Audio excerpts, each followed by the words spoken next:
everybody, Crystal Beaudry here with Crystal's Clean Kitchen. We have one of my favorite dessert recipes that we're going to be doing today. Now, a few years ago, well, many years ago, I used to work at Applebee's and I would love their triple chocolate meltdown. Ugh, it was so good. Well, today we are going to be making a low-carb friendly, keto-approved chocolate lava cake. It's so good. My kids love it. I love it. It's so easy to make also. Thank you so much for watching. Do me a huge favor though and hit that like button. So here is all the ingredients that you are going to need for your chocolate lava cake. Now we're not going to actually be using flour. We are going to be using 4 tablespoons of some unsweetened baking cocoa. Then for our sweetener, I'm going to be mixing 2 of the kinds together. So I'm going to put 1 tablespoon of some erythritol monk fruit and 1 tablespoon of the allulose. Now I got the allulose off of Amazon. It's pretty hard to find unless you just buy it from Amazon. So I'll make sure to link that down below. So you need 2 tablespoons of sweetener total. Now if you don't have those kind of sweeteners, you can add any kind that you want. That's totally fine. Then we're going to be using a half a teaspoon of some baking powder. Now this is the baking powder that I made on my channel. I actually use it for everything. It's grain-free and aluminum-free, and it's really easy to make your own. So stop buying it from the store, just make your own.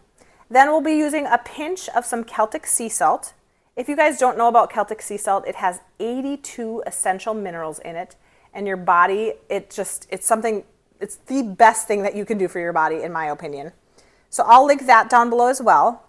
Then we're going to be doing 2 tablespoons of some heavy whipping cream, 1/4 of a teaspoon of some vanilla, 2 eggs, and 2 tablespoons of some grass-fed butter. First, we're going to mix the dry ingredients. So we have our 4 tablespoons of some cocoa powder. Now, remember for the sweetener, I did 1 tablespoon of the monk fruit and 1 tablespoon of the allulose. Then we need some baking powder, half a teaspoon of baking powder. And then we're going to just do a pinch of salt. Mix that together. And now let's do our wet ingredients. So I'm going to take the ramekin that I'm using for this lava cake. I'm going to put the 2 tablespoons of butter in this, and then I'm going to melt it before I start adding in all the rest of the ingredients. Now that my butter is melted, I'm going to be mixing this all together. So you need 2 eggs, a little splash of some vanilla. I am going to be putting the butter, I'm going to kind of go like this so that it gets all over the sides. Then I'll be mixing in the butter with this.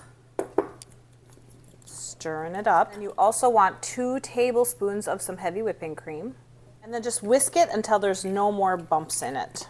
Now, if you wanted with this batter, you could do it in 2 smaller ramekins, or you can do it in the 1 larger one. Either way will work.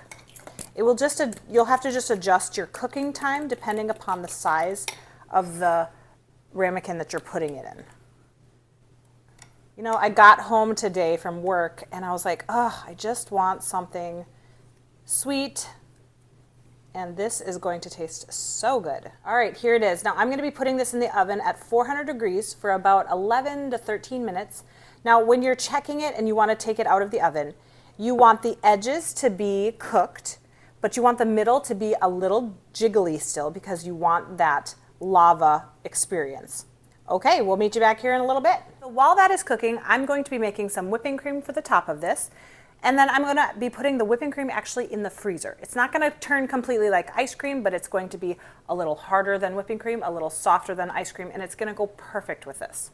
I'm doing 2 tablespoons of some of the allulose. And then I'm going to be doing about 1/2 cup to a cup of some heavy whipping cream.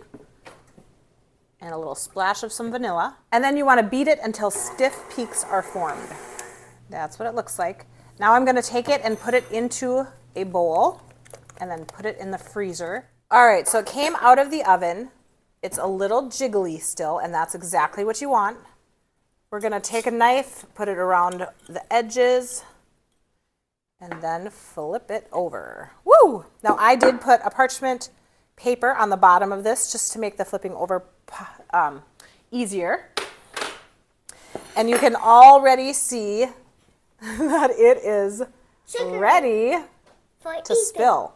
Okay, now what I'm going to do is I'm going to, here, do you want to taste that?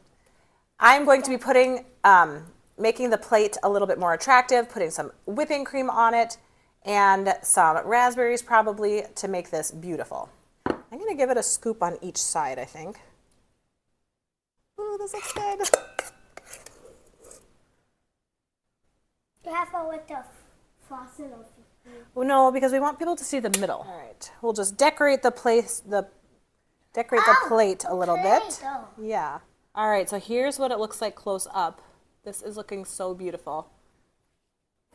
I'm just gonna open it up a little bit for you to see that gooiness on the inside. All right, you guys, here it is. It turned out amazing. Now, I have done this dessert quite a few times, and some of the times I did it for less minutes, some of the times I did it for more minutes. My sweet spot for this specific container was 15 minutes in the oven so that the lava would be still melty. Oh my goodness, let's do this. Oh, wow. It's so good. Really good. It's so good. Make it in 2 days. Yeah. You guys, thank you so much for watching. Definitely try this. It only takes a few minutes to make, and you're not going to regret it. Thank you so much for watching. Subscribe to my channel if you haven't already, and stay tuned for some more great recipes. Goodbye. Bye. Bye.